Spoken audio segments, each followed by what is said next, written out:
अस्सलामुअलैकुम dear students and friends, I hope कि मेरे सारे चाहने वाले खुश और खैरियत से होंगे। So my dear friends, today in this video we are going to learn narrative essay. तो आज की इस वीडियो में हम नैरेटिव ऐसे को डिटेल में पढ़ेंगे कि आखिर नैरेटिव ऐसे में वो क्या होना चाहिए कि हमारे ऐसे को चार चांद लग जाएं। तो पहले हम आते हैं कि नैरेटिव ऐसे का मतलब क्या है। तो नैरेटिव ऐसे का मतलब है कि तफसीली बयान, मतलब कि चीज़ें तफसील से बयान की गई हो। इसकी डेफिनेशन है ए नैरेटिव ऐसे is focus on telling story. तो दोस्तों, जैसे आपके सामने आए बिल्कुल क्लियरली कि जो नैरेटिव ऐसे है ना, उसका पूरा फोकस स्टोरी टेलिंग पे होता है कि जैसे हम स्टोरी बता रहे होते हैं तो इसी तरीके से नैरेटिव ऐसे होता है। It include important detail about the incident, उसमें ख़ास डिटेल बताई गई होती है किसी इत्फाक। व्हेन राइटिंग ए नैरेटिव ऐसे, जब हम नैरेटिव ऐसे लिख रहे होते हैं, इंक्लूड डिटेल अबाउट, तो उसमें ये चीज़ें हमें इंक्लूड करनी चाहिए। तो when and where the event, कब और कहाँ वो इवेंट, इंसिडेंट, वो इत्फाक, कोई हादसा टुक प्लेस, किस जगह पे वो हादसा हुआ या वो इवेंट हुआ। व्हाट हैपेंड, क्या हुआ। इंक्लूड सिग्निफिकेंट डिटेल, उसमें ख़ास चीज़ें बताएं।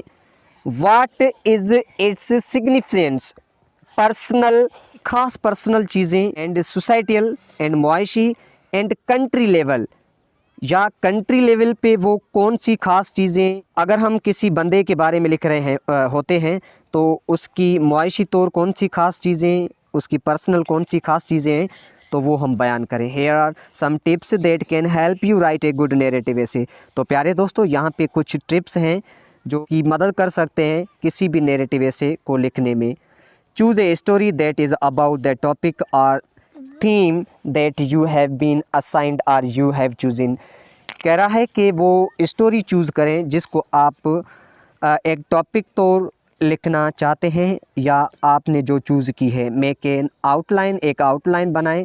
आउटलाइन का मतलब है कि आप जिस चीज़ के बारे में कुछ लिखना चाहते हैं तो उसकी इम्पोर्टेंट पॉइंट्स लिखें, ताकि आप जब नैरेटिव या कोई भी ऐसे जा रहे हैं तो आपकी हेल्प हो सके।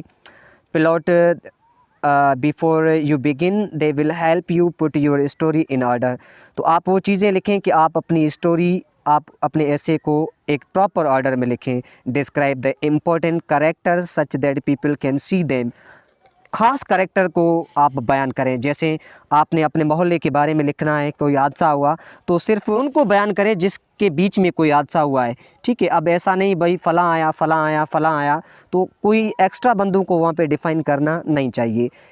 और यहाँ पे पॉइंट है, describe the sitting in a manner that the readers feel that they are seeing the scene. वो it is a very important point.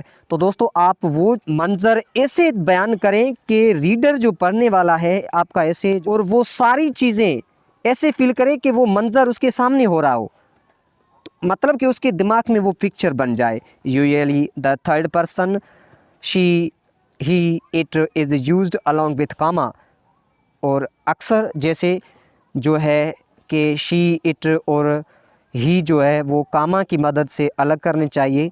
And common and proper noun जो है वो आपको ब्रैकेट में लिखना चाहिए। Make sure that theme is clearly illustrate in a story, ये यकीन दिलाएं कि आपका जो ऐसे है वो एक क्लियरली मतलब का हो, उसमें क्लियरली मतलब जो है वो वाज़ेह हो। In narrative essay, it is important to keep the reader interest and attention. Narrative essay में reader का जो attention and interest वो होना चाहिए।